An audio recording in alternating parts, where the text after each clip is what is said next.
While K-pop is becoming increasingly popular all over the world, the industry is facing more and more serious issues, and many longtime fans now think that over the past few years, everything has started to go downhill. One aspect that has caused a lot of discussion lately is the state of K-pop award shows. Among these, the most important are arguably the Mama Awards, held annually since 1999 and organized by major entertainment company CJENM. In the mid-2000s, the Mama Awards started to attract some attention outside of South Korea and contributed to the spread of the Korean wave in East Asia. Reflecting this international rise in popularity, the 2010 edition was held for the first time outside of Korea in Macau and was followed by several ceremonies in Hong Kong, as well as some events in Singapore, Vietnam, Japan, and the United States. As the popularity of Korean entertainment spread across the world, the prestige of the Mama Awards increased, and many fans and journalists regarded it as the K-pop version of the Grammys. However, over the past few years, the opinion of countless netizens has drastically changed, to the point that many now consider the Mama Awards to be almost irrelevant. There are several reasons why these awards have lost credibility lately, including the countless controversies that surround the show every year. An issue that has caused a lot of backlash from Korean fans is how the annual event has been almost constantly held overseas for over a decade. Indeed, since 2010, only the 2020 and 2021 award shows have been held in Korea, as well as one of the dates of the 2018 event. This has caused some anger among Korean netizens, but international fans have complained too, as the tickets for shows held outside Korea are always much more expensive. The controversy surrounding the ever-increasing price of these tickets exploded, especially after the 2019 event in Nagoya, Japan.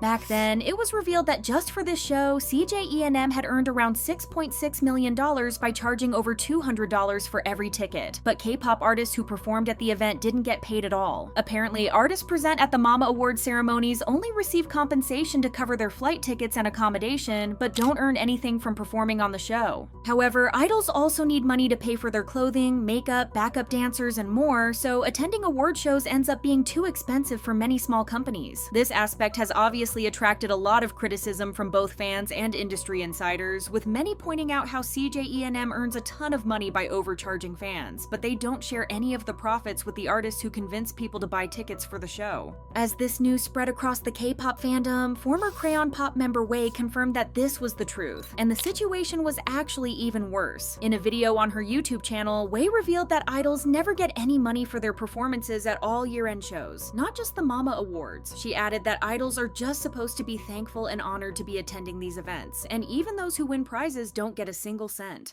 Another reason why the Mama Awards have lost credibility is how the show's focus has massively changed over the past few years. When it started to be marketed as an Asian awards show rather than just a Korean one, a lot of prizes were given out to international artists, giving them an important stage with a global audience. However, this has seemingly changed in recent years, as lately the awards have been almost exclusively given to K-pop artists, and some categories dedicated to international artists have been completely removed. This change has disappointed a lot of fans, and many criticized how the show is often held in Japan or Hong Kong but has little representation of local artists. Others complained that the award show has become more and more Americanized and has lost its unique flavor that made it popular in the first place. This isn't all, as according to many fans, the show doesn't feature as many iconic moments as it did years ago. Some people pointed out how the Mama Awards often had jaw-dropping stages and amazing performances by top groups, but lately this hasn't been the case, and almost nothing of note happens on these shows anymore. Netizens have also blamed this issue on the groups themselves, with some arguing that nowadays idols are much more focused on keeping their perfect image rather than giving funny reactions. Also, the number of artists performing at the award shows has significantly decreased over the years, and the recent absence of many top groups, especially from the third generation, has led a lot of fans to ignore the Mamas altogether. The return of G-Dragon and his reunion with Big Bang during the 2024 Mama Awards stands out as an outlier, but instead of reigniting the fans' passion for the show, this amazing moment reminded everyone how this kind of great performance has been lacking for many years. Additionally, one of the reasons why the performances at the Mamas often fail to gain attention lately is how the production value of the show has seemingly decreased constantly. Many netizens have complained, especially about a lot of camera work issues and technical difficulties that shouldn't happen in such a prestigious and high-budget show. The Mamas came under fire for these issues multiple times, especially after the 2021 show when fans complained about how groups such as ATEEZ and TXT were presented. During this event, ATEEZ were given microphones that didn't work, and the group wasn't filmed properly during their performance. Meanwhile, TXT had it even worse, as their speech was cut off, with the microphone being quietened and the lights being turned off while group leader Subin was still talking. Also, during TXT's performance, there were several issues with the lighting and the audio, so much so that the group later released a video to show what the performance should have looked like. However, it's not only artists who get disrespected, but fans too. In 2024, Rice attended the Mama Awards in the midst of the controversy surrounding the departure of Seunghan from the group. Fans planned to protest during the show in Los Angeles, showing the number 7 in various ways to express their support for all the members of the group. While this wasn't prohibited, the staff still blocked people with anything that showed the number 7 from entering the arena, causing massive backlash against the organizers. These instances of mistreatment lead to another important problem: the apparent favoritism towards certain artists. In particular, it emerged several times that actors who attended the award shows were treated very differently from idols. In 2019, it was revealed that actors were invited to an exclusive party after the show, while idols were completely ignored. Also, when the show was held in Hong Kong, luxurious after parties took place every time at a famous Sky bar, but once again, only actors got invited. According to insiders, during these parties, actors established connections with high-ranking CJE&M officials, ensuring that they're going to be invited again. Also, in the few cases in which idols are allowed to attend the parties, rather than resting and socializing, they're asked to perform for the crowd, which is something that Big Bang had to do several times.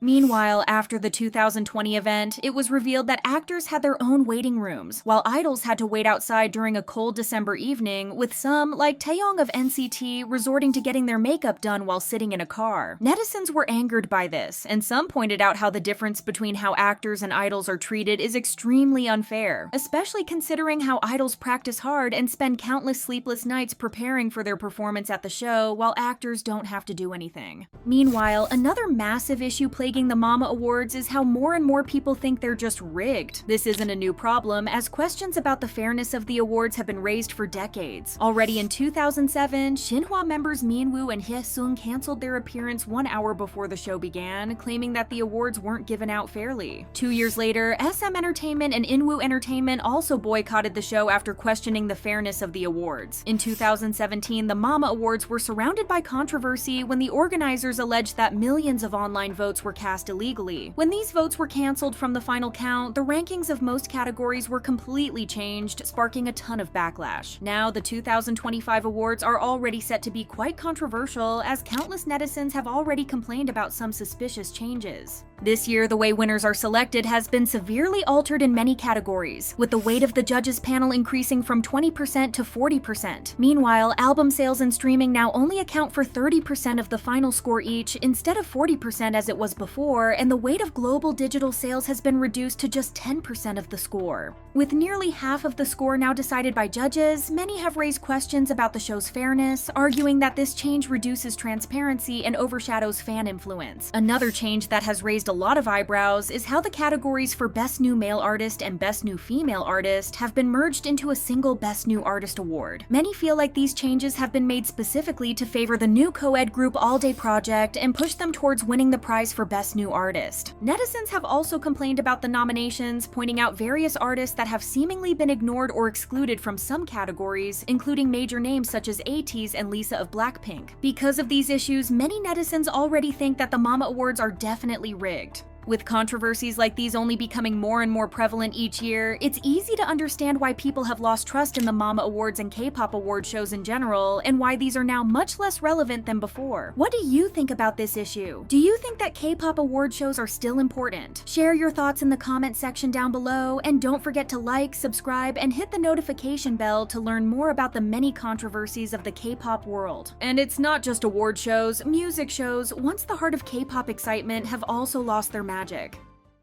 Music shows, once a very important part of the K-pop fan experience, have now become synonymous with accusations of rigging and manipulation. Sadly, their downfall reflects the current situation in K-pop. At the beginning of June, aespa, Supernova, and 80's Work competed for first place at KBS's Music Bank, and looking at the competition, people thought that aespa had this win in the bag. They absolutely crushed the digital category, racking up 3,882 points, leaving ATEEZ trailing with only 19 points. On the flip side, ATEEZ ATEEZ was shining in other areas, scoring 3,625 points for broadcast appearances, 2,000 points in pre-voting, and an impressive 5,167 points for physical album sales. In the end, they got a total score of 10,828 points, about 1,000 more than aespa. While fans were happy to see ATEEZ win, a few netizens appeared to be skeptical about the score, wondering whether KBS tweaked the score in ATEEZ's favor. People weren't denying that ATEEZ were talented or that they didn't deserve to win, just that the counting of scores seemed a bit weird, especially the part about digital score. Even though this situation was explained by fans in the end, KBS and Music Bank were in hot waters for the same thing in the past. About 2 years ago, Lee Myung-woong and LE SSERAFIM were up for the first place on Music Bank, and Lee Myung-woong had the higher digital and overall music scores. Despite this, he got 0 broadcast points and ended up in second place. To explain how this works, Music Bank rankings are based on a mix of digital scores, broadcast scores, viewer panel surveys, physical album sales,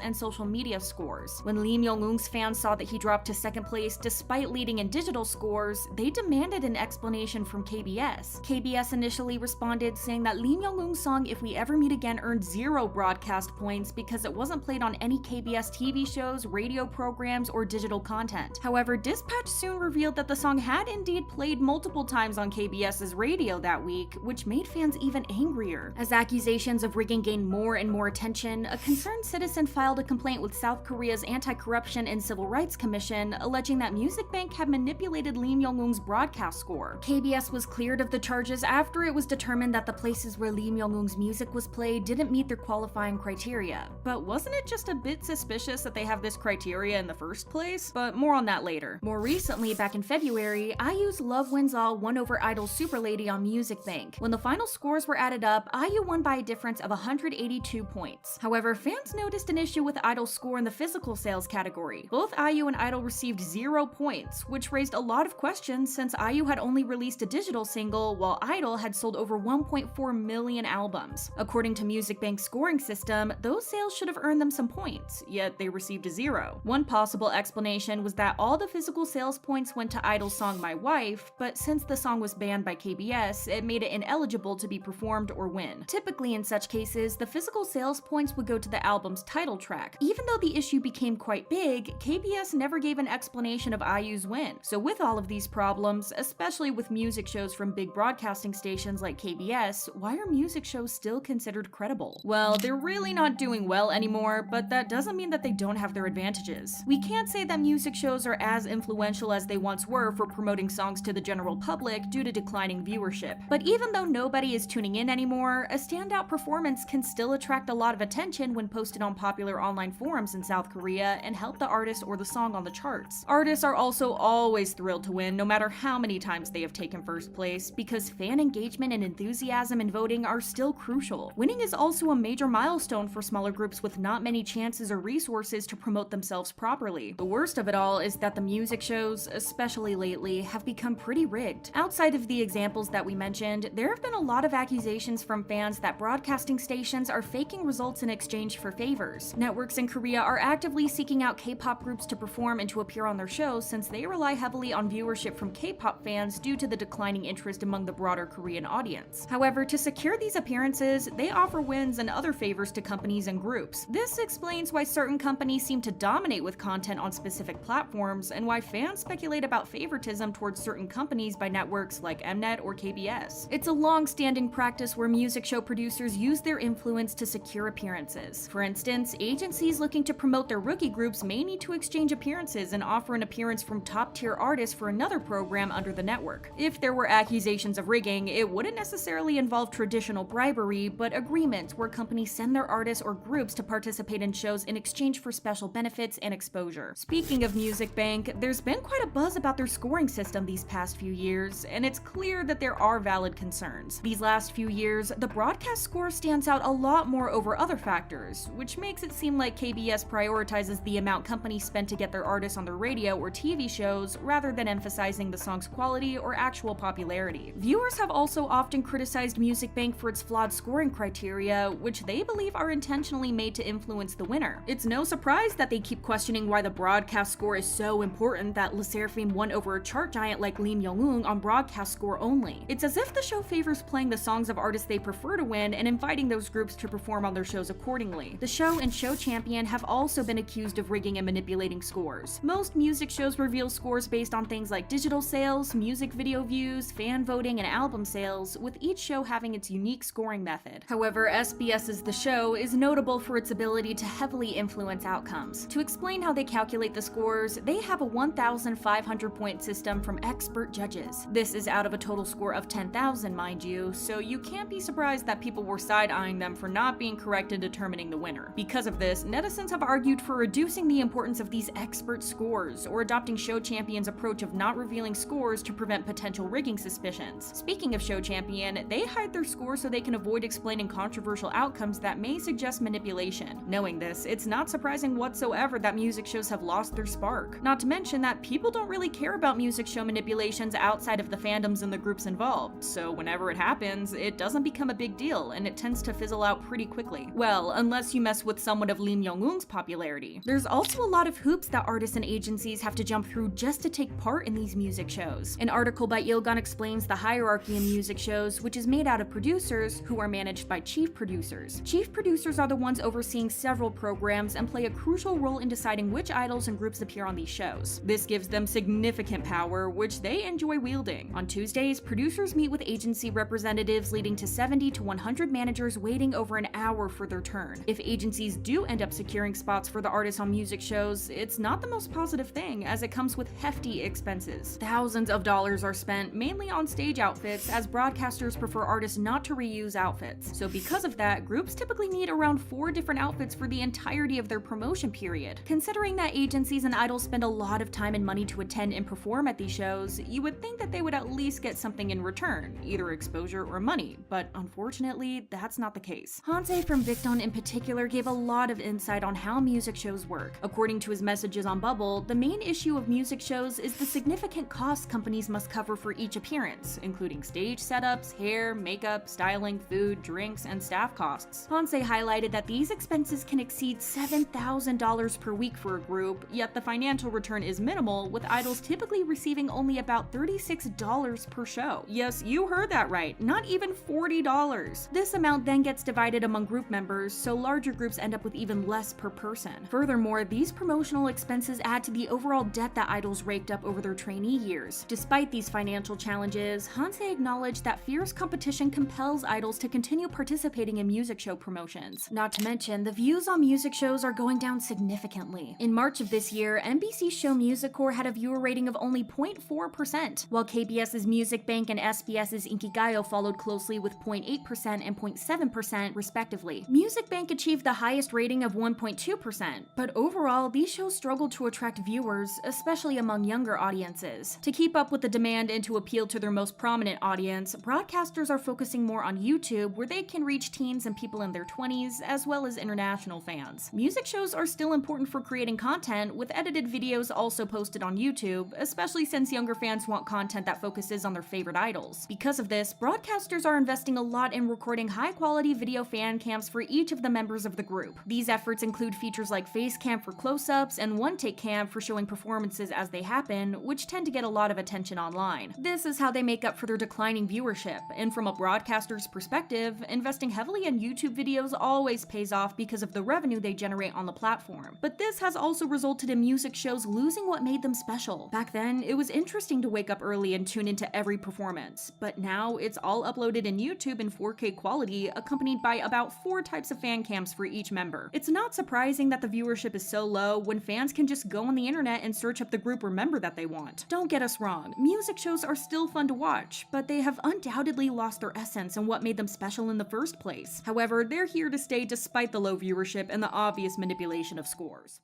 As these shows declined, the whole vibe of K-pop programs changed. What used to be fun and energetic now feels dull and repetitive.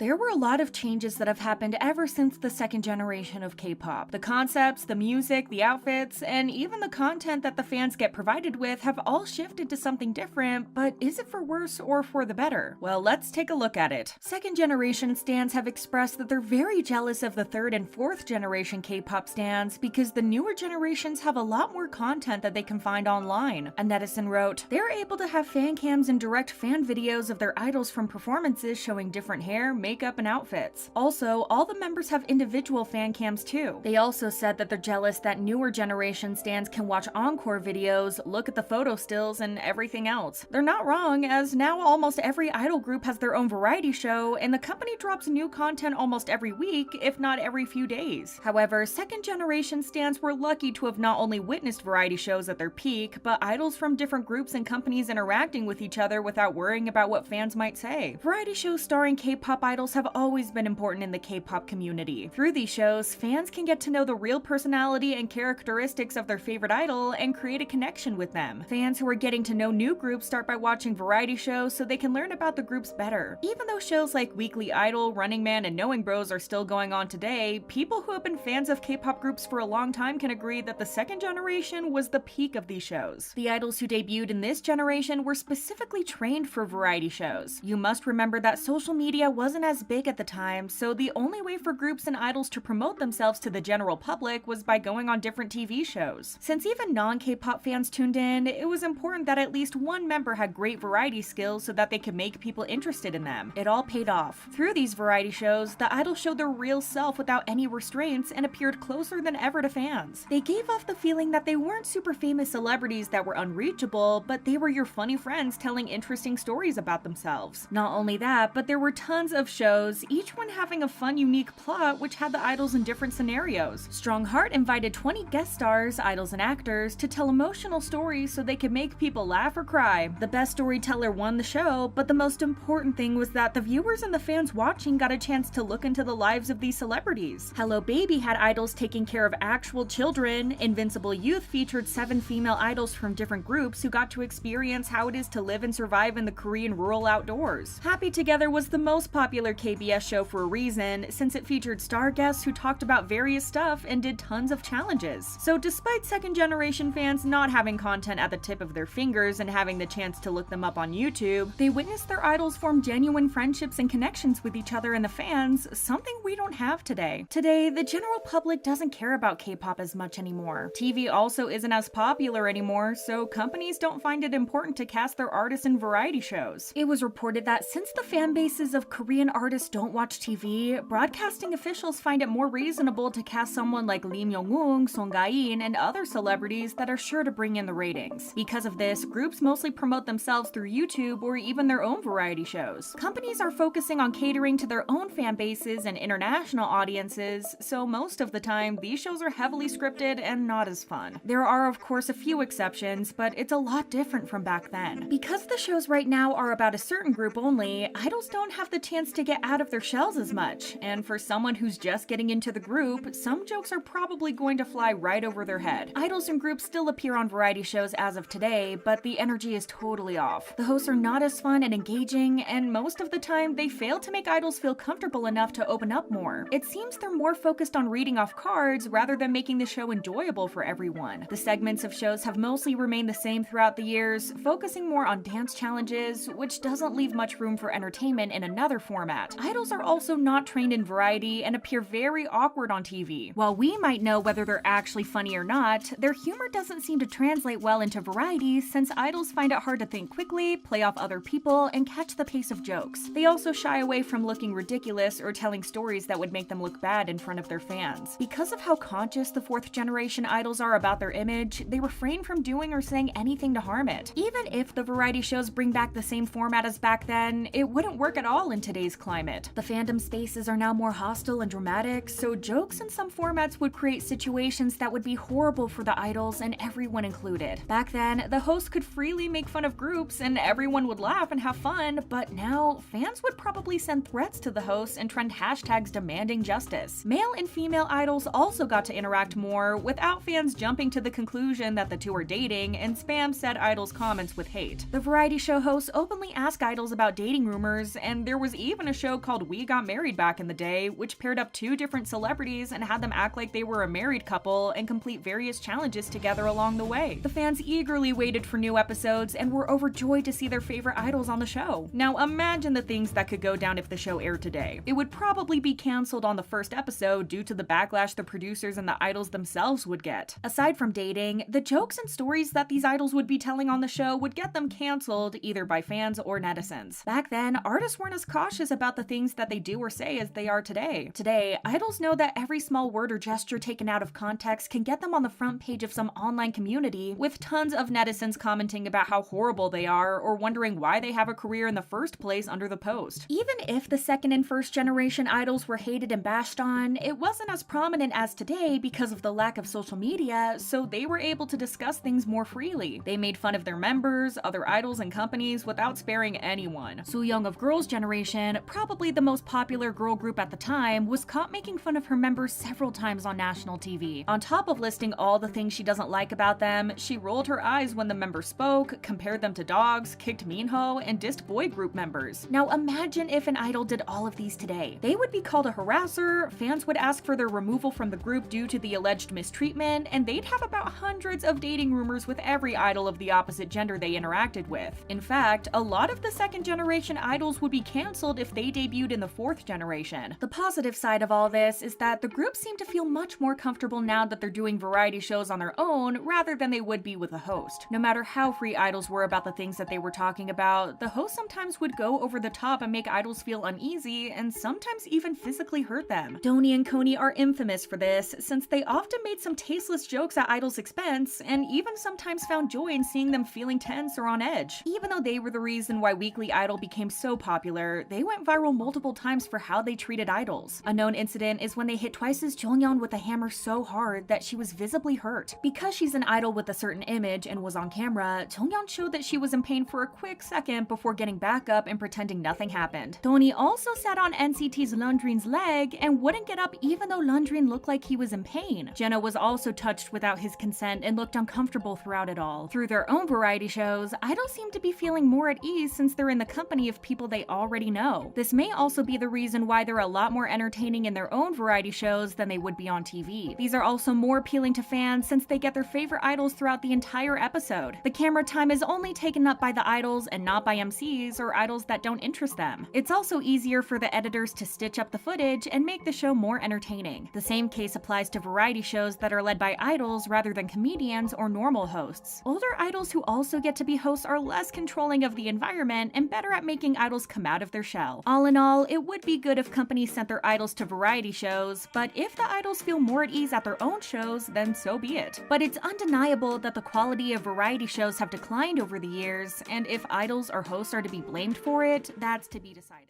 Some of this decline even comes from reality shows. We Got Married is a perfect example of how behind-the-scenes chaos can harm the industry. Guests being accused of rude behavior, or those who were secretly dating while filming the show, and idols being traumatized by the backlash they received, We Got Married is either something people enjoyed or absolutely hated. K-pop fans specifically have had some pretty strong feelings about this show for a long time. Let me tell you a story of how an innocent show turned the K-pop world into hell. Nasty controversies. For anyone who doesn't know, We Got Married was a popular reality variety show that aired on MBC from 2008 to 2017. The gist of the show was that different celebrities pretended to be married couples and then they competed in various challenges. Upon first glance, the show seemed to be pretty harmless and fun, but We Got Married has been veiled in different disagreements since the beginning. In 2013, We Got Married was in its 4th season and the star guests were SHINee's Taemin and A-Pink's Na-eun. Since the beginning, the viewers were absolutely smitten with the couple as their on-screen chemistry was heart-fluttering and they genuinely seemed like a real couple. But it was exactly this which got the couple in hot waters. Once again, We Got Married was accused of being scripted and that the guests were acting everything out. The controversy resurfaced again when Taemin was supposedly caught receiving script instructions and being told how to say something. A staff member was supposedly heard telling the couple to say their lines in a different tone, and in another segment, a staff member was heard giving a cue to Taemin. A producer for We Got Married shared, "The rumors do not make sense because we never use scripts. We only schedule the filming locations and time. I've never received a script for the show. I spoke to the relevant staff member and she said she never said those things. She feels the accusations are unfair." Netizens also pointed out that on We Got Married, Taemin was afraid of bungee jumping and that his fear was just an act since he did bungee jumping for their SHINee's reality show. But a lot of netizens agreed that the feelings between Taemin and Na-eun seemed half real, half scripted. As one viewer commented, "There's obviously some sort of frame the producer set them up in, but there has to be some genuine feelings that are interchanged here and there." Many believe that these rumors were spread by Taemin shaming sasaeng fans in an effort to hurt the idol, and I must say, fans play a huge part when it comes to the show and how it ended, as you'll find out in a minute. It would be good to mention that variety shows can't really be scripted, but they can, or should be, planned to some extent beforehand in order to have the show go smoothly. In 2015, the situation surrounding one of the celebrity couples on We Got Married, in particular Girls' Day Yuta and the actor Hong Jong-hyun, got a little bit heated. Despite Jong-hyun's appearance on We Got Married, there were rumors floating around that Jong-hyun was dating After School's Nana for 7 months prior to him joining the show. Once the rumor got out, Nana's agency immediately denied it, claiming that the two are close, but they're not a couple and that those rumors are groundless. Netizens were quick to demand Jong-hyun and Yuta to step down from We Got Married, or to at least release an official statement about the situation. On top of that, Jong-hyun was also criticized for his seemingly cold behavior towards his on-screen wife Yuta, and according to netizens, Jong-hyun's actions on the show were completely fake. As the attention on the couple got stronger, Jong-hyun and Yuta did eventually step out from the show, but the reason was completely different. According to reports, they left the show due to scheduling conflicts. In the same year, in March of 2015, Lee Tae-im got herself into a controversy with a former member of the group Jewelry, Ye-won. Several news outlets and the staff of MBC revealed that during the filming of another show, Tutoring Across Generations, Lee Tae-im verbally attacked her colleague Ye-won as Lee Tae-im was upset that Ye-won dared to speak to her informally. When the video of their encounter was leaked, netizens could hear Lee Tae-im calling Ye-won a pushover, telling her to fix her stare if she doesn't want to get beaten up. After the outburst, Lee Tae-im stepped down from the show Tutoring Across Generations. At that time, Ye-won was a guest at We Got Married, and she received a fair amount of backlash herself as netizens demanded Ye-won to leave the show, in which she was a couple with Super Junior's Henry. Because Ye-won allegedly acted questionably in the leaked video, the comments were not holding back from criticizing her, saying, "If you have even a bit of conscience, apologize and step down." And she was so two-faced, it scares me. It gives me goosebumps. Others were demanding MBC and the show to take actions, commenting things like, "What are the staff doing? Please edit Ye-won out starting from today's episode." And they have also expressed their wishes for Super Junior's Henry to remarry someone else. Having to face so many controversies and conflicts, it was a matter of time until rumors of We Got Married getting cancelled started to float around. In 2017, an insider report claimed that We Got Married would be coming to an end after 10 years in May of 2017. NBC Entertainment quickly denied the cancellation rumors, saying, "Our position on We Got Married remains the same. We are currently not in discussions to cancel the show." Even though it was cancelled a few weeks after, We Got Married was generally popular among netizens. Unfortunately, there's a dark side to everything, and not only did it create terrible drama in the K-pop fandoms, the show negatively affected some of the participants as well. The real hell. While the majority of the idols participating in We Got Married enjoyed the show, once it aired, it became a whole other story. During one of the episodes of the Dive Studio show, Eric Nam, who joined We Got Married with his on-screen wife Solar from Mamamoo in 2016, opened up about his experience with We Got Married in the aftermath. Eric shared that even though he and Solar got along really well and that he had a great time on the show, he had avoided talking about it for some time. Eric said, "I honestly tried to avoid it because it was a very sensitive topic for a long time, in the sense that I got a lot of hate. And I'm sure it probably went both ways too, but being on We Got Married, for the people who are on it, if you are an idol or if you are a singer, there is a lot of sensitivity in terms of there are people who don't care. But there are also many people who really don't like us that way." What's shocking is that although it was almost 6 years ago, Eric still receives negative messages about his time on We Got Married to this day. In November of 2020, Eric publicly reunited with Solar for the first time since their time on We Got Married. Eric had this to say about his reunion with Solar. "If you look back at the radio show, Solar and I were visibly very cautious and uncomfortable at points. And it was funny because we can be friends, but it's a cautious thing." Eric added that even though he talked about this 4 years ago, he was still feeling very nervous that his words would be taken out of context. If you're a fan of K-pop or have encountered one, then you would know that some of the odd ones in the bunch really like to twist the idol's words and take things completely out of context and hurt the public image of the person in question. A user on Reddit pointed out that it's because of this, the toxic stan culture, that We Got Married would not do well at all in 2022. It's quite sad that Eric and Solar can't express their friendship publicly just because of some delusional fans. Last year in August of 2021, there was another rumor circulating online regarding We Got Married. At the beginning of the month, NBC revealed a plan to remake the show and call it We've Become Family. It's pretty similar to We Got Married, except here, different K-pop stars would become 3 different families to experience a happy life together with an addition of sponsored products to promote Korean culture. The leaked information said that NCT NCT would be the guest group, in particular the members Yang, Hendery, and Xiaojun, and let me tell you, it caused a whole freaking mess. A user on Twitter tweeted, "NCT on We Got Married? Dude, I feel so bad for whoever the girl is. There's a history of the women of the show being harassed by the men's fans, and we already know how batshit crazy NCTzens are." The same user also pointed out that if the NCT member would join the show, he would get a lot of hate as well, and that the show is cute, but fans always somehow ruin it. One of the fans even went as far as claiming that this would actually be the worst thing that could happen, furthermore proving that even though it was just a rumor, NCTzens didn't like the idea of NCT members appearing on the show. And this might apply for other third and fourth generation K-pop groups who put a lot of effort into forming a friendship-like bond between them and their fans. While this can't be said for every fan there is, a lot of these fans would not be happy about seeing their idol date someone else, even if it's just pretend. It could be because of the intense fan service idols must do these days with their fans. This makes their fans often feel like they're all a group of friends. When it comes to fans, the opinions are rather split. It's quite ironic how K-pop fans view idols dating in real life and how they act when an idol pretends to be dating or pretends to be married on screen. If an idol announces that they're dating in their personal life, some fans are willing to go beyond measures to ruin that person's career, but once the dating is for a show, it becomes acceptable and enjoyable for some of the fans as they swoon and gush about the couple's fake skinship. Well, NCT being guests on We Got Married didn't progress into being something more than just a rumor. Facing the waves of backlash from NCT's fans, the show's representative immediately confirmed that they would cancel the production of the new version of We Got Married, but it seems like they have only taken out NCT out of the plan as they have continued with teasing the new We've Become a Family project to the public. NBC also shared that it had no plans on producing We Got Married Returns, a short 8-episode program aimed for a global audience, after one news outlet reported that We Got Married was about to return 4 years after its end. The report said, "The newly planned We Got Married will continue with the concept of celebrities trying out the marriage experience, but will expand by showing the interaction between family members as well." And once again, the netizens had a lot to say. After hearing the news, online communities were swamped with their opinions and thoughts. An anonymous netizen wrote, "I really feel like NBC is going to go down. There were so many broadcast accidents these days, starting with the Olympics opening event and the interview controversy." Another said, "It might be more fun if they do something like We Became Roommates and pair same-sex idols to live together." Someone else wrote, "They wouldn't have thought about producing this if they knew the trends these days." Looking at it, it's safe to say that NBC's decision not to bring We Got Married back seems like a good thing. The way fans view their idols dating or having a love interest seems to have gotten worse over the years, and who knows how many fan wars would happen if the biggest stars of K-pop right now decided to join a show like this.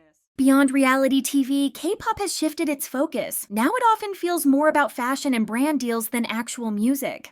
Even though K-pop is a music industry, it seems like these days you're hearing more about idols attending fashion shows and who's the brand ambassador of what brand. BTS's Jimin and Yoongi were announced as the global ambassadors of Dior and Valentino respectively, and Big Bang's Taeyong has also been announced as a global ambassador of Givenchy. IVE's Eugene became an ambassador for Fendi, and it seems like every idol hopped on a plane lately to attend some fashion shows overseas. But when did the industry turn into competition of which group is bagging the most brand deals instead of just focusing on the music? Brand deals have been a thing in K-pop since forever. People who have been fans for longer can all remember their favorite idols advertising soju's, chicken, or even the famous brand deals for SK Telecom. At the time, these endorsements were worth a lot more than those with designer brands. Getting an endorsement with Domino's, Sprite, or any soju brand would mean that the idol has high public recognition and was marketable to every demographic. The luxury ones were rare, and only the biggest idols got them. The 21 members collaborated with designer Jeremy Scott for a line of sneakers that was inspired by the group's flamboyant style. Even though G-Dragon didn't have an official deal with Chanel, he was still revolutionizing the way fashion brands were interacting with the K-pop industry. He was still associated with the brand and even being invited to fashion shows, making him the first Asian star to be invited to an important fashion event. In 2016, he officially became the representative face of Chanel. In general, even though brand deals were welcomed and provided an additional source of income for idols, idols weren't brand ambassadors of any high-end brand, so that wasn't seen as a sign of higher status or as a bragging right by fans. This changed with the third generation, more specifically Jennie and Blackpink itself. She had quite the influence fashion-wise even as a rookie, and was even called a human Chanel before having a deal with the brand. She then became an ambassador for Chanel, and the other members followed along with their own brand deals. In their years as an active group, Blackpink had some of the most prestigious brand deals in the industry, individually and as a band. Rosé is a brand ambassador for Yves Saint Laurent, Lauren and Tiffany & Co., Jennie is the ambassador of Chanel, Calvin Klein, Hera Beauty, Tambourines, Gentle Monster, and even Porsche. Jisoo represents Dior and Cartier, while Lisa has a long list of brands that she's an ambassador of, including Celine, Bulgari, Prada, and MAC. Even though the fans looked at these deals and achievements, the members themselves were called Instagram models because of it, seeing as most of their Instagram posts were promoting said brands instead of anything music related. But hate them or love them, Blackpink made luxury brand ambassadorships and deals a thing in K-pop. Other groups followed through as they started becoming the ambassadors of various fashion brands. Soon, you saw idols in every campaign and fashion show, and all their Instagram posts became promotion posts for the respective brands that they were ambassadors of. Companies tried to use this as a marketing scheme to promote their idols too. We've seen many fourth-generation idols become brand ambassadors for fashion houses, despite the fact that they've just debuted. New Jeans, for example, shocked the public when the members started bagging partnerships with Burberry, Louis Vuitton, and Gucci. Even though their songs are widely listened to and they're breaking some incredible records as a rookie group, we can still argue that they still don't hold the influence to represent such big brands. IVE's Wonyoung too started endorsing Miu Miu very early on in her career, and aespa were also selected as brand ambassadors for Givenchy. No matter how successful these groups are in their respective generation, K-pop fans and netizens still argue that they're not influential enough in the fashion industry to be granted the titles of ambassador. Now, don't take this the wrong way. K-pop has become insanely popular these past few years, and the fashion of certain K-pop idols have started trends not only in South Korea, but worldwide too. The visuals and the sophisticated, clean image that idols bring to the table can be highly profitable to luxury brands. As for the younger idols, it's understandable that the fashion houses are evaluating the future prospects of new groups and making sure that they start their partnerships with them from very early on. The head of Samsung Fashion Research Institute, Lim Ji-yeon, said, "Global consumers' interest in K-content, which starts from K-pop and leads to K-fashion, is growing. It is a phenomenon that is further strengthened as the millennials and Generation Z emerge as the main customer base by creating an image with the company. It's also understandable that agencies are going to snatch these opportunities to get their idols more known and offset their debut, and idols have an opportunity to get paid more." This proves, however, that being named as global ambassadors has become some sort of competition among K-pop groups, no matter how young or how little impact they have. The whole point of a brand ambassador is to raise awareness and increase product sales. They don't only promote specific products from the brand to increase sales, but become the faces the brands associate their identities with. Gucci selected actor Lee Jung-jae as an ambassador in November 2021 and explained, "Lee Jung-jae's charismatic and iconic style and a strong self-identity is similar to Gucci's philosophy that values acceptance of diversity and self-expression." But lately, it seems like the fashion houses don't care much about their identities or if the idol matches their brand at all when selecting them as ambassadors, and only want whatever they think will be hot for a few years and who will make people buy their products the most. A netizen commented, "In aespa's case, Givenchy approached SM in their debut, predicting that they will be successful soon. It's inorganic and big company privilege, but also shows how brands are predicting the trends in the future." In fact, Givenchy was criticized over choosing aespa as their global ambassador, as netizens thought that the members didn't fit the brand at all. They believed that the members were inexperienced in modeling and needed further improvement on their poses and expressions and had lackluster presence. However, this was proven false as all the girls slayed the Givenchy photo shoots. A similar thing happened when NMIXX were selected as the global ambassador for Low, with the group being mocked for their inexperience. It seems like the companies want to force their idols to become fashion icons, even if the idols in question don't particularly like or care about fashion, nor do they have the impact to make their fans purchase such pricey products. The Blackpink members, for example, have shown interest in fashion since forever, so it's no surprise that they keep getting all these sponsorships and the fact that fashion houses want them. But if an idol signed into this job so that they could do what they love, they might not be the happiest about doing photo shoots and attending fashion shows instead of making music. The fans and the target audience of most K-pop groups, especially fourth generation, are also mostly teenagers or even literal kids, which makes this brand ambassadorship trend even funnier. As they're younger, even if groups like New Jeans or IVE made their fans interested in a high-end designer product, it's not like they'll be able to afford it without the help of a parent. A commenter said, "There's a new ambassador for luxury brands every day. Even unknown rookies get it. Like, who are you trying to sell it to? To 14-year-olds? They're also turning some fans off from the idols and groups. It's logical to know that these idols are richer than some people will ever be, but having idols partner with these brands that most people can't afford and advertise products that the fans may never own is turning fans off." A fan commented, "I miss the days when everyone was excited over chicken, ice cream, or even school uniforms, CF/endorsement deals, but nowadays these luxury brands is giving off the sense of pretentiousness and superficiality. The overpricedness is just turning me away. It's also pressuring allowing other companies and groups to get their own brand endorsements to compete with fellow groups, as fans are using it to trash other groups. Most K-pop fans now want high-end fashion brands to select their idols as their muse or ambassadors, thinking that if the title that an idol gets is highly regarded, it proves their level and influence. People have even started thinking that companies have started to buy these titles in partnerships with, or at least they use their influence in the industry to get their idols the gigs that they want, so that people will think higher of them. These people think that this is the case with New Jeans, as they think that HYBE have been using their influence and also BTS to get them their brand deals. A Twitter user wrote, "You debut in one of the big four companies and you get a job next week. It must be fun." What fans don't realize is that while they might be proud to see their favorite idol bag a partnership with a luxury brand, that really shouldn't be considered actual achievements, as the main job of idols is to sing, dance, and perform. The brand ambassadorship should be treated like side jobs and shouldn't be the focus subject when it comes to idols, because they're idols, not models. It's true that this is just business, but at the same time, standing musicians who are talked about more in fashion than they are in the music industry must be pretty frustrating, because surely fans would like more comebacks instead of Instagram posts promoting sponsorships. Also, it's tiring for some of them to expect news about comebacks and all they get is a bunch of news about how their favorite idol is attending Paris Fashion Week. We're standing musicians after all. And for the idols themselves, this shift comes with pressure and stress, exposing the harsh realities of life as a new generation K-pop star.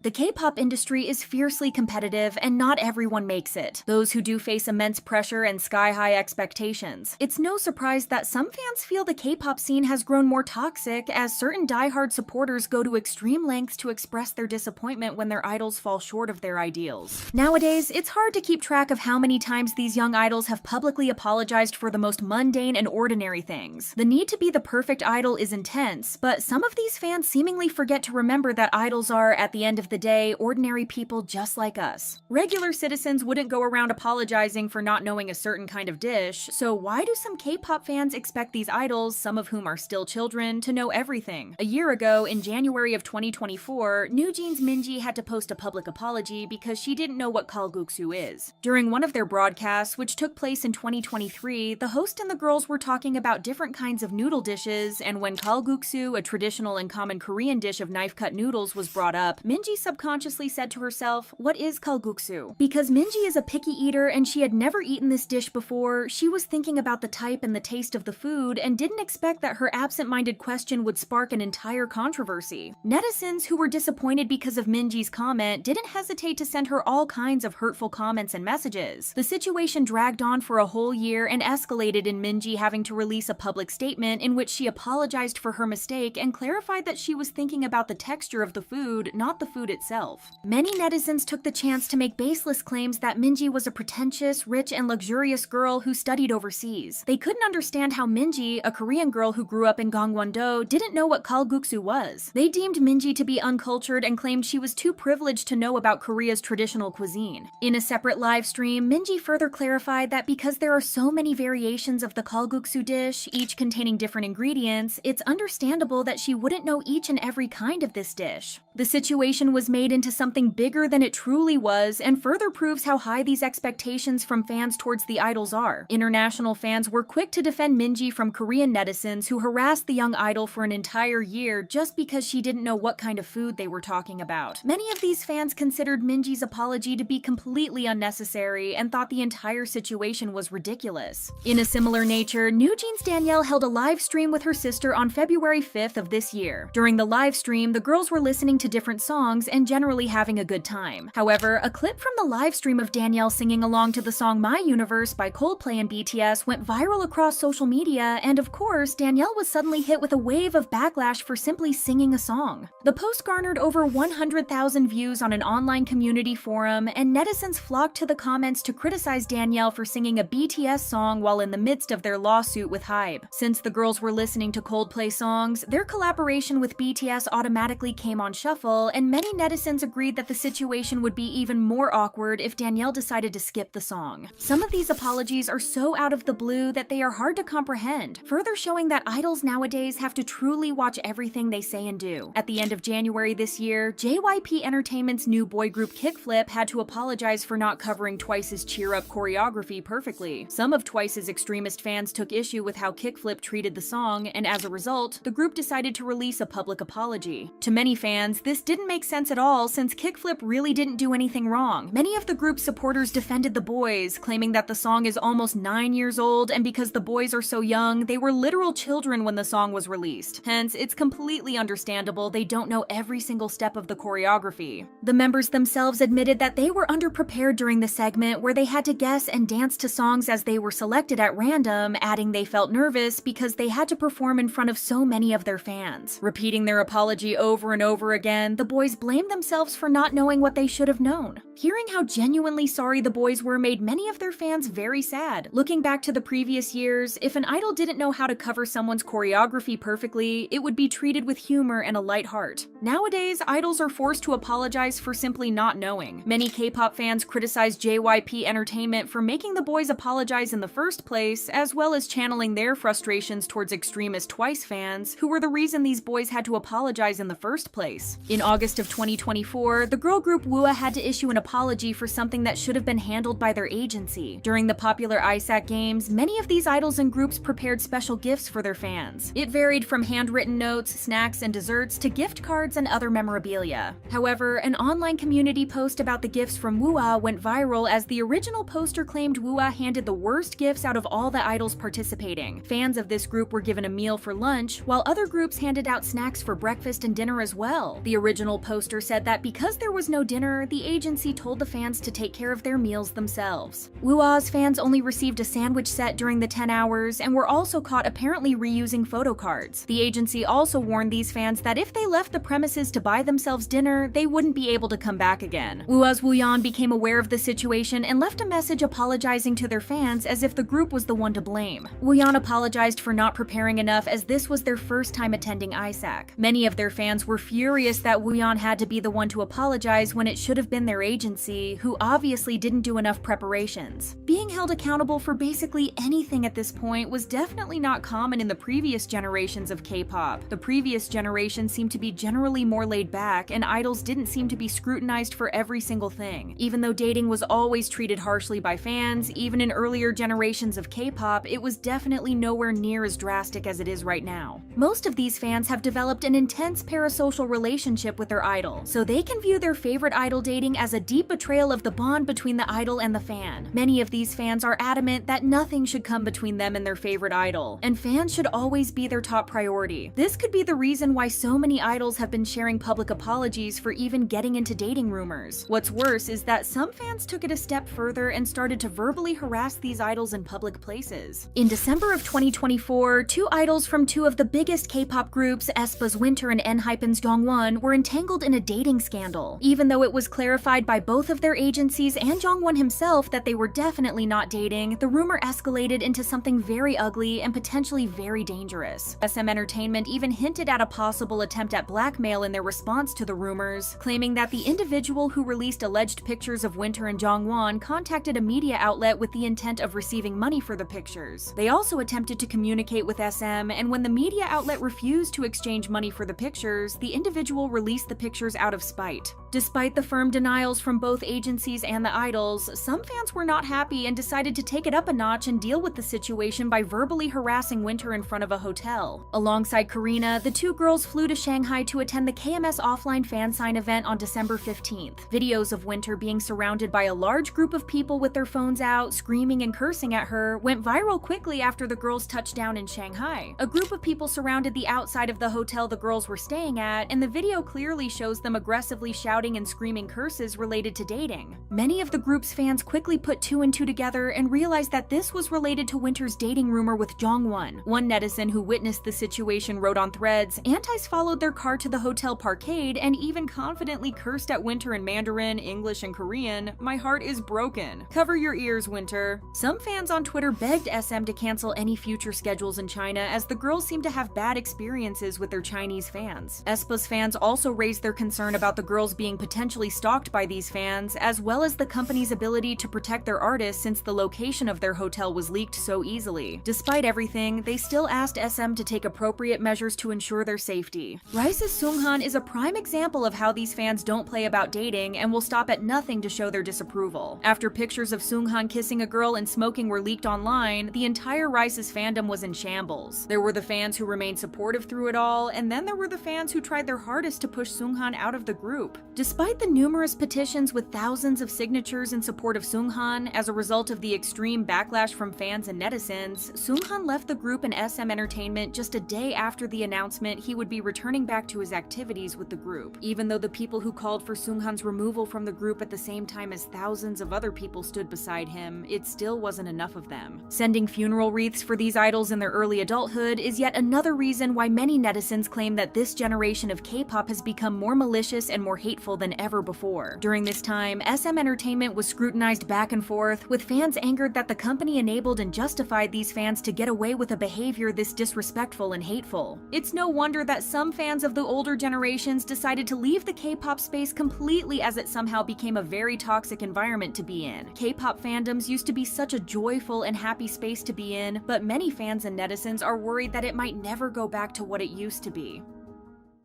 The industry's problems aren't just about workload. Nepotism is giving certain idols unfair advantages, leaving others behind.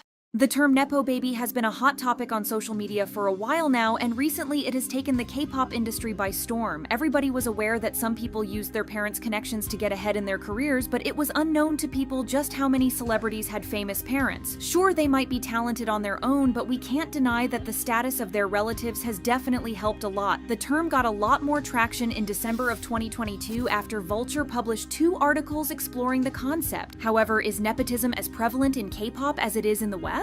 Every generation of K-pop artists had their own rich idols, but there were not a lot of them in the second and first generation, as they mostly came from modest backgrounds. There were a few exceptions, of course. First generation Sharps, so Jiyoung came from an influential family, which made her career possible in the first place, but we will get to that in a bit. When it comes to the second generation, Jia's Hyungshik's family was really rich, and girls' generations Sooyoung, 2PM's Nickkoon, or Super Junior's Siwon were wealthy before they entered the industry. However, there have been very few so-called Nepo babies in the industry. You know, idols who came from a line of artists or who had parents that were in the industry as well. There were a few cases, but it was rarely said that they got where they were because of nepotism. Of course, there were a few instances where this didn't apply. One of them was, as we mentioned earlier, Sharp's Jiyoung. Sharp were a co-ed group that debuted in 1989. Even though you have probably never heard of them, they were pretty popular and successful during their time. But the messed up thing is how the group came to be in the first place. Well, everything happened just because Jiyoung wanted to become an idol, so her family made it happen. Her father was the president of Yonsei University, and her grandfather served as the Minister of National Defense and president of the Korean Baseball Association. So when Jiyoung expressed that she wanted to be in a K-pop group, her family established their own entertainment company and put a group together called Sharp, consisting of 4 members: Jiyoung, Lee Jihye, Chris, and Jang So-kyun. It wasn't enough for her family to get involved in her debut, they had to get involved in the issues between the members as well, more specifically between Jiyoung and Jihye. The problem started pretty early on when Jihye joined the group through an audition. This surprised Jiyoung, who initially wanted only her friends to be in the group. Since this didn't happen, Jiyoung was worried that things wouldn't go as she had planned, and they didn't.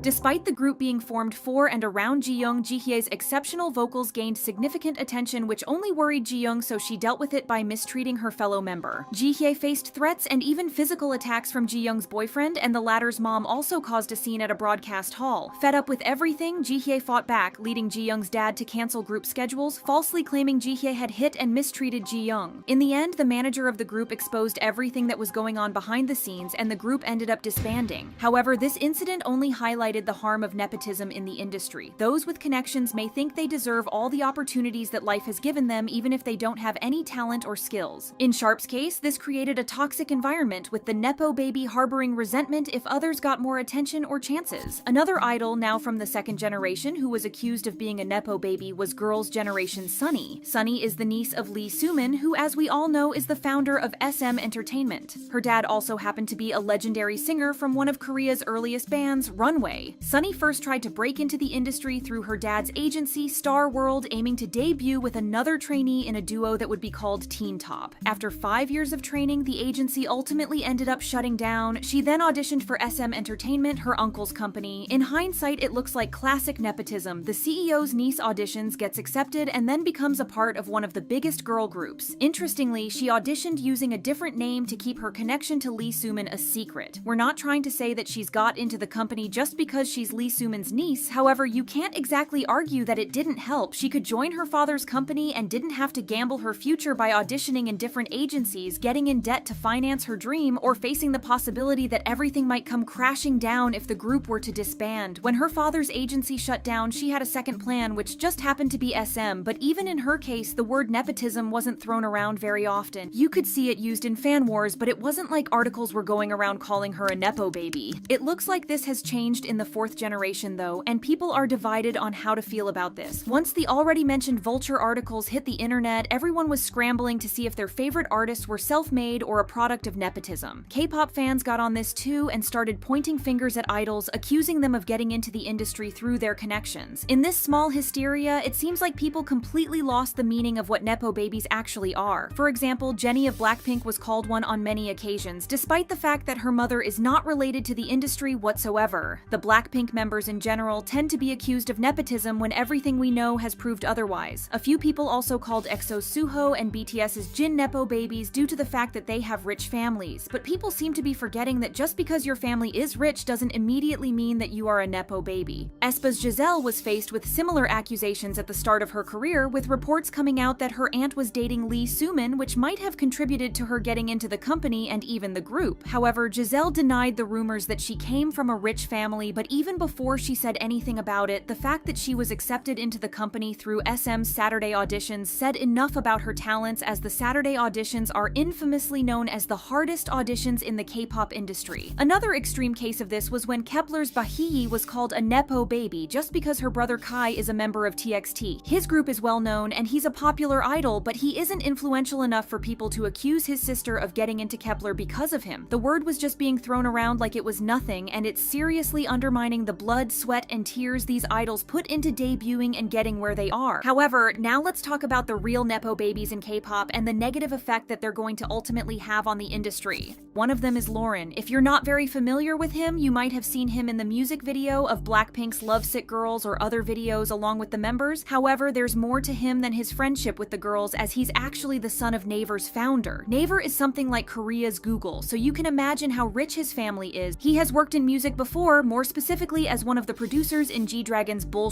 or as a lyricist on a few of Blackpink's songs. Lauren is undeniably talented, as he has shown his skills throughout the years, but it's also clear he's not just a regular guy at the Black label. He literally went from working behind the scenes to leading his own company and debuting as a soloist in a short period of time, which is an impressive journey on its own. However, looking at everything, the quick progression of his career might not have happened if his dad wasn't the founder of Naver. It might not have been the reason, but it definitely helped a lot. Then there came Rise's Anton. Even before Rise debuted, a big selling point was having Yoon Sung's son, Anton, as a member. There were news articles that talked about him long before he even considered becoming an idol, all because of who his parents were. After all, his father is a legendary composer, singer, songwriter, and producer who also works as a music professor at Sungshin Women's University. Even though he's mostly known for his work with Lovelyz, he has also contributed as a composer and songwriter for SM artists like TVXQ and BoA, among others. Anton's mother, on the other hand, is successful actress Shim Hye-jin, who's known for her roles in movies like Greenfish, Marriage Story, and The Ginkgo Bed. Before the public knew of his existence, Anton still came up in conversations. He appeared in the SBS show Single Wife 2, where it was revealed that he was active as a professional youth swimmer in New Jersey, where he was living at the time. Back then, he was labeled a swimming prodigy by the Korean media, but then Yoon Sung himself shared that Anton had to give up swimming due to the pandemic. He also had quite a lot of fans from back then due to his visuals, but nobody thought that he would pursue a career in the same industry as his father. Then it was announced that not only would he be debuting as an idol, but he would do so as a member of SM's new boy group. But once this happened, accusations of preferential treatment and nepotism were flying around, and there was no escaping them, so both Anton and Yoon Sung did their best to prove that there was nothing fishy about the fact that he was in the group. Anton had shared that his parents weren't fans of his dream of becoming an idol, to the point that Yoon Sang almost had a stroke when his son told him that he would be coming to Korea to be a part of the industry. He was aware that Anton had had an interest in music, but he didn't expect that he might want to become an idol. Yoon-sung went on, his mother and I talked about it for about a year. In the end, we decided to let him give it a shot. With a goal like that in mind, he wasn't going to do well in school anyway. Anton also said that he had auditioned just like everyone else and hadn't gotten in because of his father. He also poked fun at the nepotism allegations on TikTok because, as they say, when you can't beat them, join them. When he posted a video with his father on the platform, some comments were calling him a Nepo baby, and he replied to one with "Born This Way" by Lady Gaga, which received a lot of laughs from fans. He can't exactly change where he came from, but he can definitely embrace it. As for the accusations of preferential treatment, Anton is obviously very talented, so it would be dumb to assume that he just got in because of who he is. It wouldn't matter if he was Yoon-sung's son if he couldn't hold a note to save his life, especially in a company like SM. However, the fact that his father is Yoon-sung must have severely boosted his chances of debuting. Whatever you think brought him to stage, it doesn't discount his hard work and talent. Once Anton was introduced as a member, it seemed like companies started welcoming Nepo babies with open arms. By the looks of it, everyone is rushing to include famous people's kids in their groups, with YG Entertainment leading the way by a mile. Well, not even YG, but its subsidiary, the Black Label, which is known for debuting the already mentioned Lauren. This year, the company is planning to debut a girl group, and people have already found information about the members which left them in a complete shock. All we can say is that they have quite an interesting lineup, from a former YG trainee and an actress who's close to Blackpink's Jennie to the one and only Bailey Sok. The group hasn't even debuted, and everyone's eyes are already on them. We can all argue, though, that the most interesting member by far is Moon So-yoon, also known as Annie. Her grandmother is none other than Lee Myung-hee, the chairwoman of Shinsegae and the daughter of Samsung's founder. For all of you that don't know, Shinsegae is a prominent South Korean department store franchise, part of a larger group that encompasses various businesses. As of now, Shinsegae stands as the largest retailer in South Korea. Through her grandmother, Annie is also related to the chairman of Samsung himself and the chairman of CJ. But that's not all. Her grandfather leads the KBS press headquarters, and her mother is the president of Shinsegae. Having all these CEOs and notable figures in one family has resulted in the family's net worth being $2.6 billion. As for Annie, she went to Columbia University and is friends with a lot of K-pop idols, including CL, G-Dragon, Blackpink, and even BTS's Jungkook. Teddy, the founder of the Black Label, has yet to confirm that she's going to be in his upcoming girl group, but the chances are that she is. She's probably talented enough to get into such a big company, but again, it probably helps that she's got a ton of connections within the industry. Knowing all this, we're certain that Anton and Annie will not be the last Nepo babies of the 5th generation. This has made us question what companies are looking for nowadays. Is it wealthy backgrounds and connections, or is it talent and skills? It looks like only the future will tell. And this inequality is amplified by the fan culture itself. Buying albums isn't just support anymore, it's a complicated and sometimes problematic system.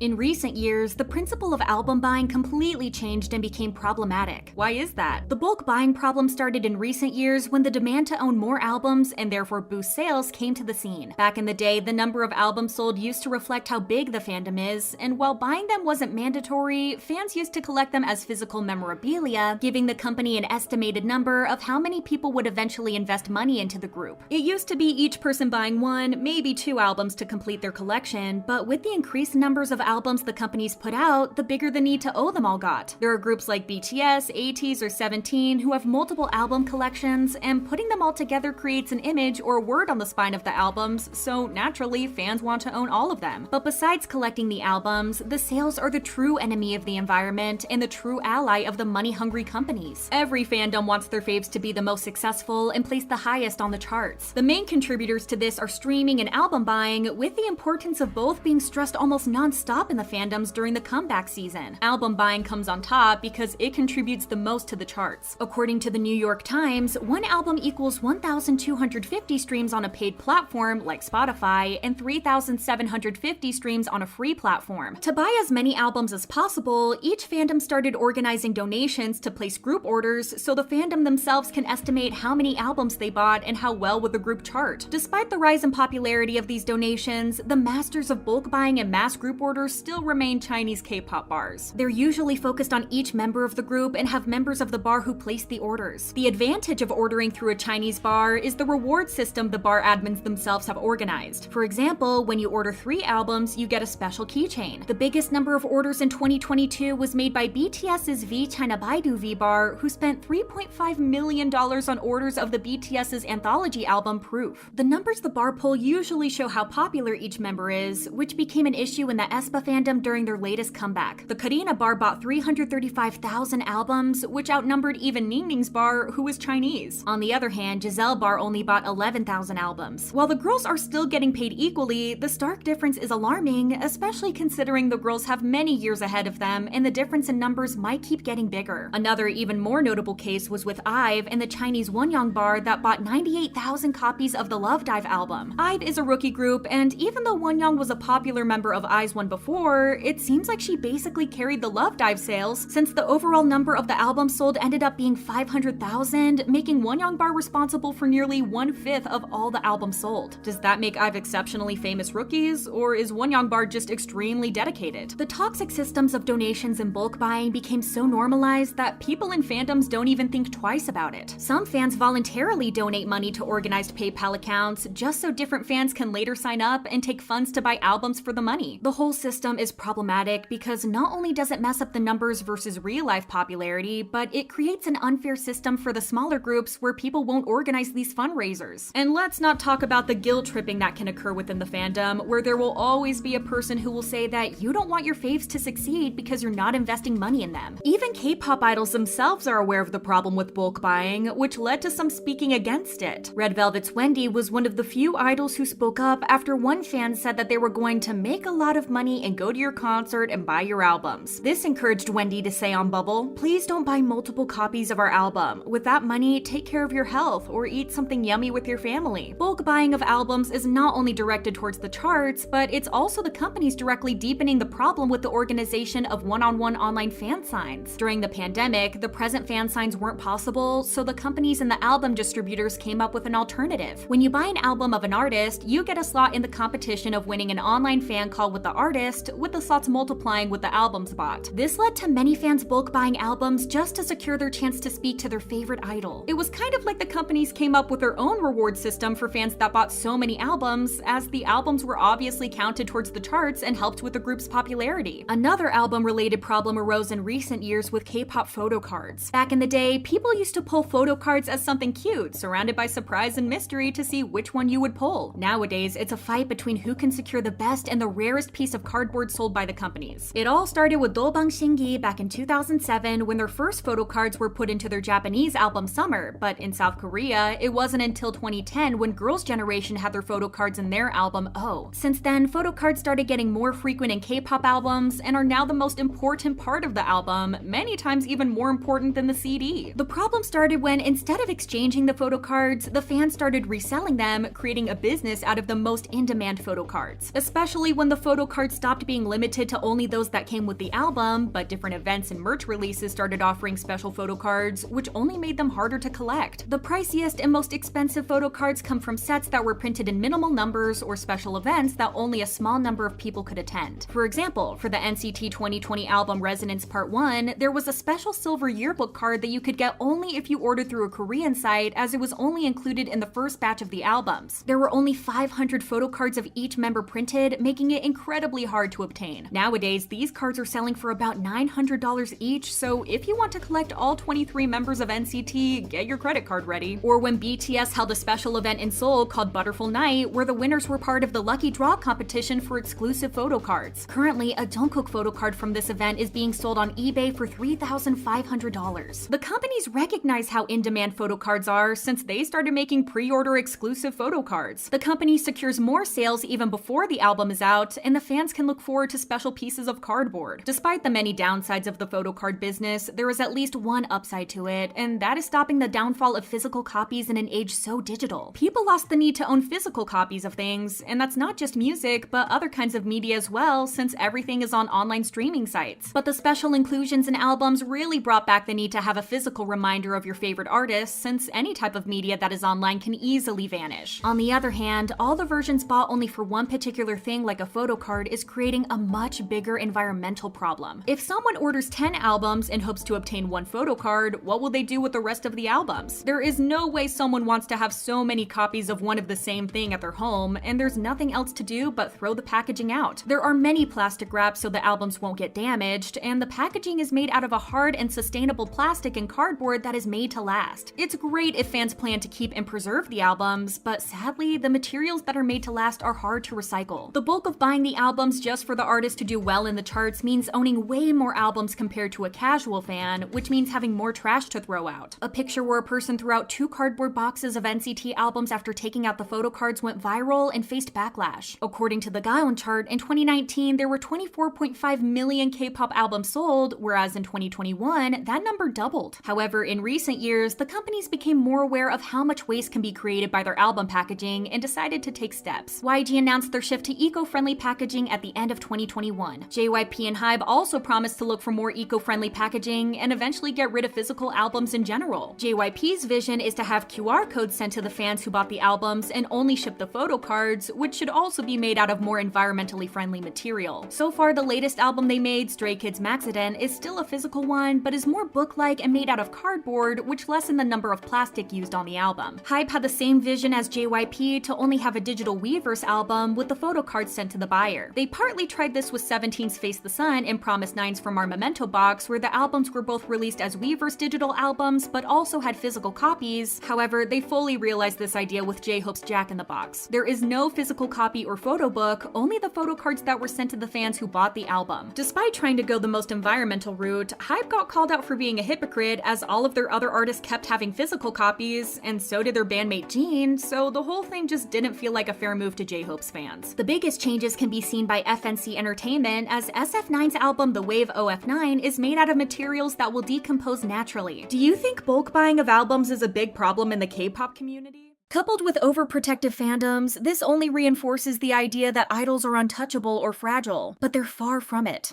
On March 21st, Twice member Taeyong was spotted wearing a shirt with a Hakenkreuz symbol on it. While a big part of the fandom held her accountable for wearing a shirt with a known hate symbol on it, multiple times at that, some fans tried to excuse her actions even though there was no credible excuse for it. She didn't know what it meant. She wasn't taught about the meaning of the symbol. It's the stylist's fault, were what the fans were saying to justify why their favorite idol was going around New York City wearing a shirt with a symbol that represents something absolutely horrible. While this isn't the first time that K-pop fans have pretended that their idols are children with no free will and who don't know anything about the outside world, we need to stop babying them whenever they're faced with a controversy. K-pop has grown a lot over the years, and the fans have shown that they'll support their idols no matter what. And this is what's so wrong about fan culture, especially since fans keep coddling their favorite idols when they're facing a controversy. This has proven to be pretty problematic, as it keeps idols from facing the consequences of their own actions and prevents them from growing as individuals at the same time, and well, that's not healthy in any way. Because of how the K-pop industry works, companies have done their best to present idols as flawless human beings who are incapable of doing anything wrong. They don't date, they don't drink or smoke, and they treat their fans like they're the only ones that matter. These idols are carefully trained to maintain a specific persona that's aligned with their brand's image. They're also expected to follow strict guidelines regarding their appearance, behavior, and public statements. Any conduct that may be viewed as inappropriate or could potentially damage their public image is carefully monitored and regulated. In addition to that, entertainment companies have given fans the idea of an emotional attachment between them and the idols through fan meetings, fan signings, and other events. So it's no wonder why fans hold close the idea that their favorite idols are perfect human beings. The parasocial relationship has made it difficult for them to view their idols objectively, and it's easier for them to overlook their problematic behavior. This behavior that fans display and the persistence of entertainment companies to market their idols as pure and perfect places idols on a pedestal where they're expected to be flawless. But after all, they're people too, and they can't be perfect no matter how much companies try to convince you otherwise. The pedestal makes the fans blind to the idol's flaws and shortcomings, and may even lead to a sense of entitlement as idols see the fans defending them no matter what they do and can form the idea that they can do whatever they want and face no consequences for their actions. Sometimes it is possible to argue that the idols don't don't really know any better. Due to them starting their training and getting immersed in the entertainment business really early on in their lives, they get limited education that can lead to them not knowing what other people perceive as basic knowledge. Most of these idols end up dropping out of middle school and start attending art school, so the companies can claim that they received education despite their busy jobs. The education they receive lacks global sensitivity training, leaving the idols with minimal knowledge about sensitive issues and events on a global scale. Additionally, the industry's bubble puts them further out of touch with reality. They have a packed schedule that leaves little to no time for personal growth and experiencing the outside world. So in certain circumstances, it's possible that these idols really didn't know the implications of the things that they do or say. At the same time, whenever an idol gets involved in a controversy, fans love playing the ignorance card to no end, even if that's not the case. While it is important to consider that idols may face external pressures like media scrutiny, it is also very important to recognize that they are responsible for their own actions and behaviors. Blaming their mistakes on ignorance takes away from their personal responsibility and can prevent them from acknowledging their mistakes and learning from them, which should be the end goal for the idol in question. For example, if an idol makes a comment or gesture that is culturally insensitive or offensive, it's very important to hold them accountable for doing so regardless of their level of education or cultural background. It may be tempting to defend your favorite idol by claiming that they didn't know any better or that they weren't aware of what they were doing, as it's possible that you believe that they wouldn't engage in any offensive behavior if they were conscious of their actions. In the end, it is crucial to understand that they are still accountable for any harm caused. There's also a trend that occurred in the recent years of people trying to excuse the wrongdoings of idols by claiming that South Korea is a country that's completely sheltered from the outside world and that they don't know anything about other races or cultures. Not only are these fans taking an entire country's population and indirectly calling them dumb, but it's extremely harmful for them to perpetuate stereotypes about the country and its people by portraying them as living in an isolated bubble outside of planet Earth, unaware of others. Since the Taeyong scandal is more recent, let's take her as an example. She had worn a shirt with a known hate symbol at the age of 23 when she's already expected to know about the history of the symbol, and yet fans were insisting that she probably didn't know about the symbol's meaning since she's South Korean, and insisting that others should be more understanding. A Reddit comment defended her, saying, "She grew up in SK and her knowledge on problematic stuff probably mostly consists of the stuff of Asia. Do all the people around the world really know all the offensive things of the world? Exactly." The commenter seems to be ignorant of the fact that Korea was under Japanese colonial rule from 1910 until Japan's surrender in World War II in 1945. The Korean people suffered greatly under Japanese colonial rule and the atrocities committed by Japan during the war. During that time, Japan was aligned with Germany as part of the Axis powers, so to paint South Korea and its people as completely unaware of their own history and to brush it off as just Western problems that K-pop idols shouldn't be aware of is just incredibly damaging. South Korea is a modern and developed nation. Their population is diverse, well-informed, and well-connected to the rest of the world thanks to their easy access to the internet, so to claim that they have no idea about symbols like that of the Hakenkreuz and that they wouldn't know about a detrimental part of World War II is just offensive at this point. With most K-pop groups trying to break into the Western music market, it's detrimental for idols to not be more aware of the things that they do or say or wear. With the Taeyong scandal coming right before TWICE embark on their world tour and the group promoting heavily in the United States, don't you think that this will negatively affect how the group does overseas? Some fans might not care about the scandal, most probably don't even know about it, but those who are maybe planning to check out the group on tour were turned off by one of the members wearing such an offensive shirt. Not only that, but if Taeyong were in certain European countries and was seen wearing the shirt, she probably would have gotten arrested and interrogated by authorities to see if she belonged to a hateful group, as wearing the symbol is illegal in many European countries. The idol should get educated on societal issues and history, not only for the sake of the fans or the risk of losing their popularity, but so they can become better people and avoid offending marginalized communities. Babying and coddling them after these mistakes, jumping on anyone who rightfully criticizes them, and attacking those who are offended does more damage to an idol than good. Regardless of whether they receive an apology or not, the people who were offended are allowed to be mad about it and to not accept the apology. The worst thing that some toxic fans have started doing in regards to cases like this is spreading misinformation so the idol can come out of the controversy unscathed. Some fans only translate news that can benefit their idols, incorrectly translate specific details in the accusations, and share false information that can make the idol look like the innocent one. For example, when Irene was accused of verbally hurting a stylist, as shared by the stylist herself, many fans spread spread misinformation so that they could justify Irene's actions. Some said that the stylist was a man and Irene had yelled at him for putting one of the members in a short dress, something that was never proven. There was also a rumor that Irene had apologized to the stylist prior to her post and that the stylist had made the post for the sole reason of humiliating her. A few fans even claimed that Irene had yelled at her in self-defense, which was also never proven true. Instead of holding Irene accountable for something that she did and urging her to do better, these fans made up rumors to make other people believe that Irene was the victim in the case and not the perpetrator. Even with Cheong, people tried to convince others that the symbol on her shirt was not a Hakenkreuz, but a Hindu/Jain/Buddhist symbol, with fans claiming that it's a symbol for good luck, peace, harmony, eternal life in South Korea, and that she might not have known that it was a hate symbol. However, the man on her shirt is Sid Vicious, who used the symbol for shock value, so it's doubtful that he wore the shirt thinking that it represented good luck and peace in South Korea. In other cases of idols saying something insensitive, fans tend to claim that their words were taken out of context, were mistranslated maliciously, and that their idol would have never said or done anything harmful. While that can definitely be the case, more often than not, the accusations of mistranslation and twisting words are not based on any truth, and fans take advantage of a big chunk of fans not knowing Korean to portray the idols as misunderstood. It's important to note that whether these idols were really ignorant of issues or didn't know about the severity of what they were doing is irrelevant in the grand scheme of things, as they're not kids with no education and sense of right and wrong, but grown adults who must be held responsible for their wrongdoings. Maybe idols really don't know about how what they said or did can offend someone else, but we really need to stop pretending that these idols can't be bigoted or hold questionable views. Some of them probably don't even care about issues of other communities because they're not directly affected by them, and some of them may be really horrible human beings that fans keep sheltering due to their own perception and ideas of these idols. Don't get it twisted. Nobody's claiming that Taeyong is a horrible person who supports the World War II crimes because she wore a shirt, or that Irene is a monster. But fans are insisting that the idol should be more aware of their actions so they won't hurt other people, and in hindsight, their own careers. Fans should also stop giving these idols the perception that they will support them no matter what, because it gives them no room to grow and learn from their mistakes since they've seen that it doesn't affect their audience. To sum it up, it is high time to abandon the notion that K-pop idols are incapable of responsible behavior just because you feel like you know them. These idols hold significant influence and bear the responsibility of promoting positive behavior and attitudes, and they can't do that with fans sheltering them from rightful criticism and backlash. It is vital to hold them accountable for their actions and provide opportunities for growth and learning. By promoting a culture of accountability and responsibility, we can ensure a better future for all. Therefore, it is imperative to stop babying and sheltering celebrities and take proactive measures to bring about positive changes in the industry.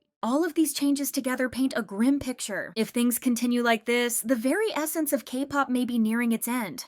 Since the K-pop industry has been around for a long time, it's natural that it was subjected to some changes over the years, some good and some bad. However, in more ways than one, the industry has changed for the worse, and it's made us wonder, is this going to be the end of K-pop as we know it? One complaint that a lot of K-pop fans have had recently, which also showcases a big difference between generations of idols, is that it seems like new idols are competing for luxury brand ambassadorships rather than music or talent. Let's not get it twisted though. The appointment of idols as brand ambassadors is not a recent phenomenon. This trend gained significant traction around 2016 when G-Dragon from Big Bang was named a Chanel ambassador. However, Blackpink's Jennie is mostly credited for truly setting the trend of luxury brands choosing K-pop idols as their ambassadors. In the past though, instead of trying to get brands to represent their idols, entertainment companies would try to get them into variety shows. Even when idols became ambassadors, it was typically for products like soju or fried chicken.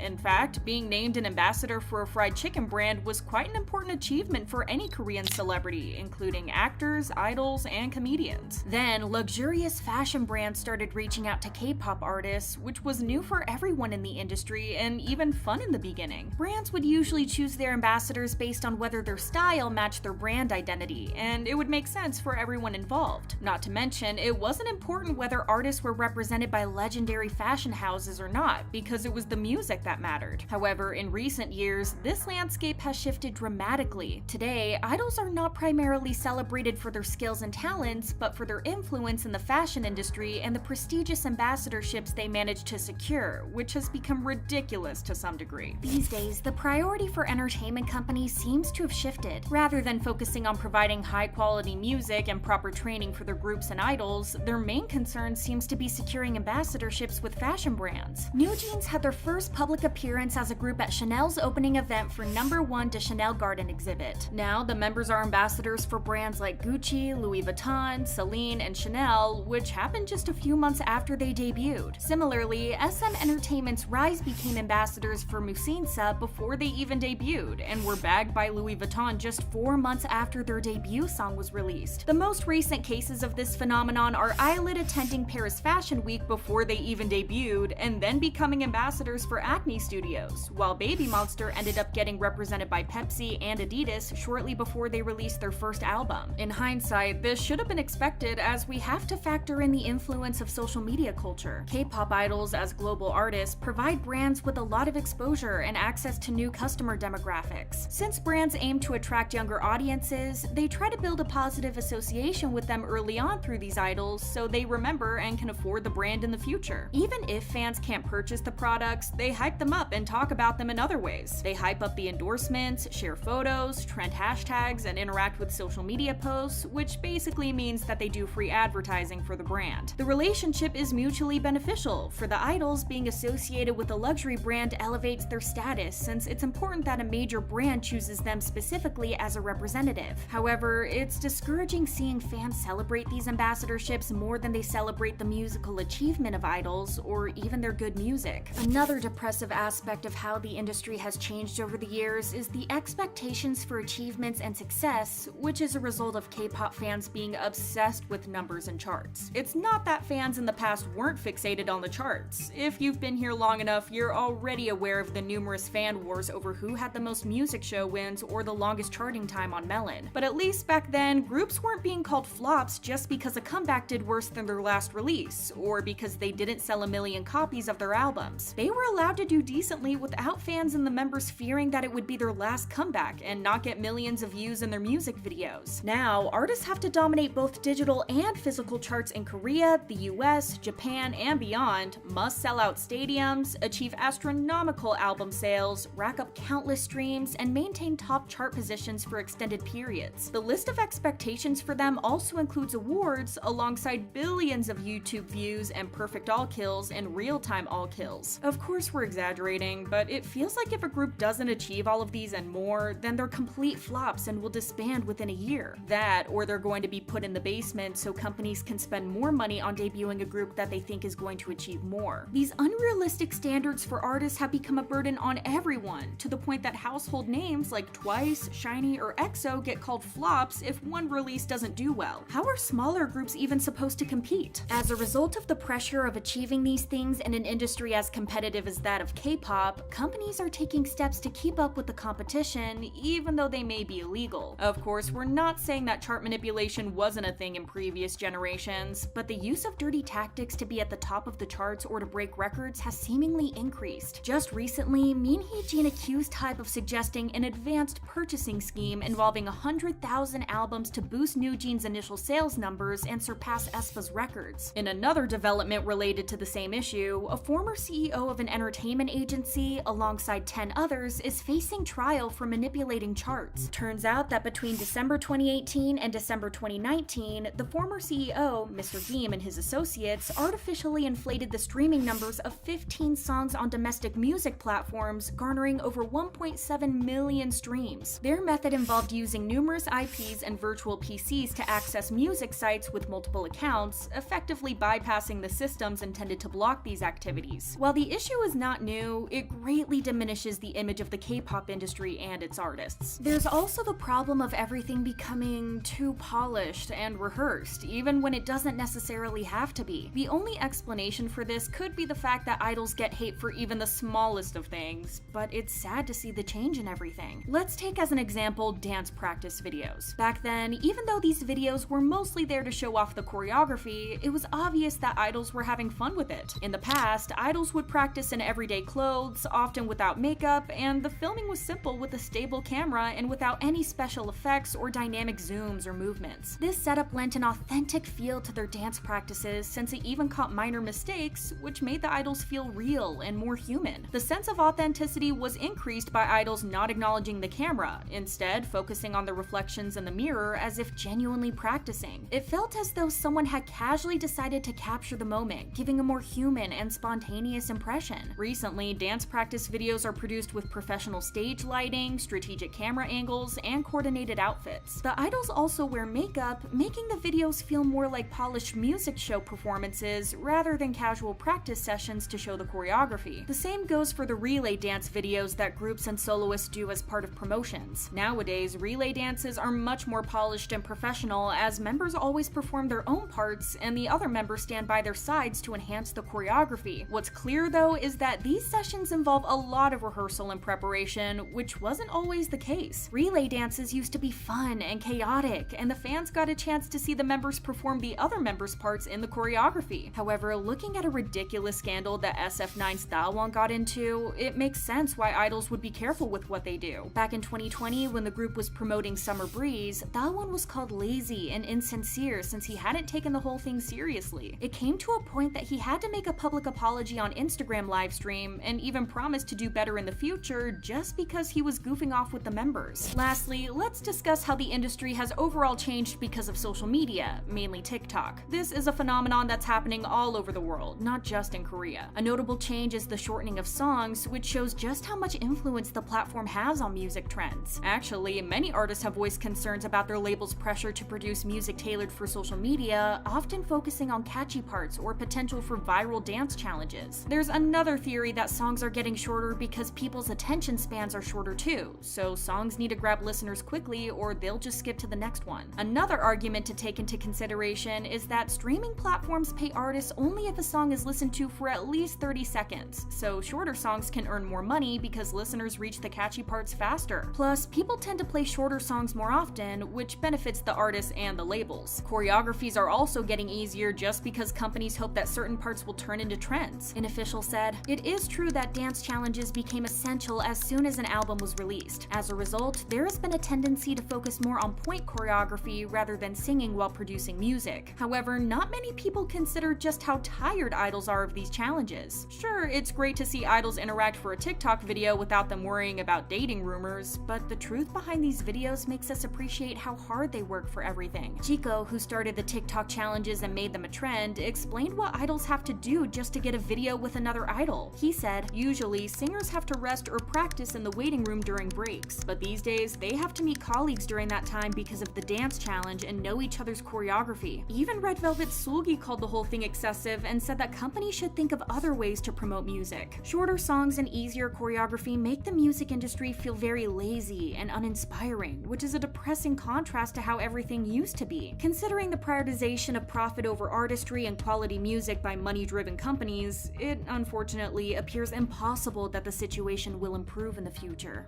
K-pop has changed in ways nobody expected, and the conversations around it are more important than ever. If you want to keep exploring how the industry is evolving, don't forget to like, subscribe, and hit the notification bell.